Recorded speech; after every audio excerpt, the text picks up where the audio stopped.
Bonjour, nous continuons sur le chapitre 8, complément sur les fonctions. Et ici, nous allons voir d'un peu plus près ce qu'est le sens de variation d'une fonction. Alors, qu'est-ce que c'est que le sens de variation d'une fonction? Eh bien, c'est une façon en maths de distinguer cette façon-là d'une fonction d'évoluer de cette façon-ci. Plus précisément, on dira que ici, la fonction est croissante, et là, la fonction est décroissante. Alors, on pourrait dire ça se voit, mais comment ça pourrait se traduire rigoureusement mathématiquement? Bien, on a convenu la chose suivante.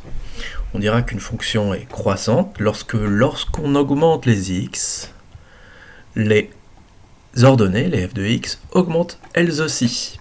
Ainsi, par exemple, a ici qui vaut moins 2,5 est plus petit que b qui vaut moins 1,5, et l'image de a, qui vaut à peu près 1,2, est plus petite que l'image de b, qui vaut à peu près 2,7.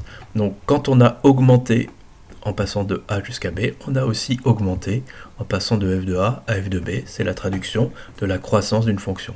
Et lorsque je prends n'importe quel a et n'importe quel b dans cet intervalle-là, à chaque fois que je prends a plus petit que b, eh bien j'ai f de a qui est plus petit que f de b, parce que la courbe est comme ceci, la fonction est donc croissante.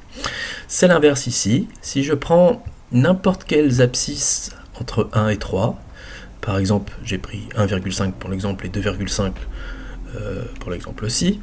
1,5 est plus petit que 2,5, alors que l'image de 1,5, f de u, l'image de u, est plus grande que l'image de v.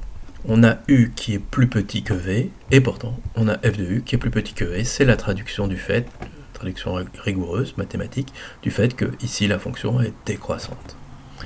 Voilà. On peut dire donc... Qu'est-ce qu'une fonction croissante? Eh bien, sur un intervalle, une fonction est dite croissante sur un intervalle si pour n'importe quel a et b rangé dans cet ordre-là de cet intervalle-là, on a f de a qui est inférieur ou égal à f de b. Et elle est dite décroissante si pour sur un intervalle i, si pour n'importe quel a et b de cet intervalle i, lorsque a est plus petit que b, cette fois on a inversion de l'ordre, f de a qui est plus grand que f de b. La fonction est dite monotone si elle ne change pas de sens de variation, c'est-à-dire si elle reste tout le temps croissante ou tout le temps décroissante. Par exemple, cette fonction f sur l'intervalle moins 3, 3 n'est pas monotone puisque elle est d'abord croissante puis décroissante. Par contre, si on se restreint à l'intervalle moins 3, 1, la fonction est monotone, croissante. Et si on se restreint à l'intervalle 1, 3, la fonction est monotone, décroissante. Mais sur l'intervalle moins 3, 3, elle n'est pas monotone puisqu'elle change de sens de variation. Alors on a aussi le cas des fonctions constantes, qui ne sont ni croissantes ni décroissantes. Voilà. Continuons. D'autres façons de voir les choses.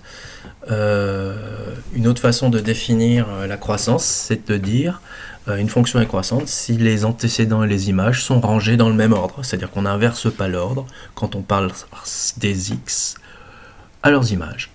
Les f de x. Bon, c'est pas très clair ça. Bref, quand on conserve l'ordre lorsqu'on passe à la fonction est dite croissante. Lorsqu'on inverse l'ordre quand on passe à la fonction est dite décroissante. C'est tout pour le 8.2.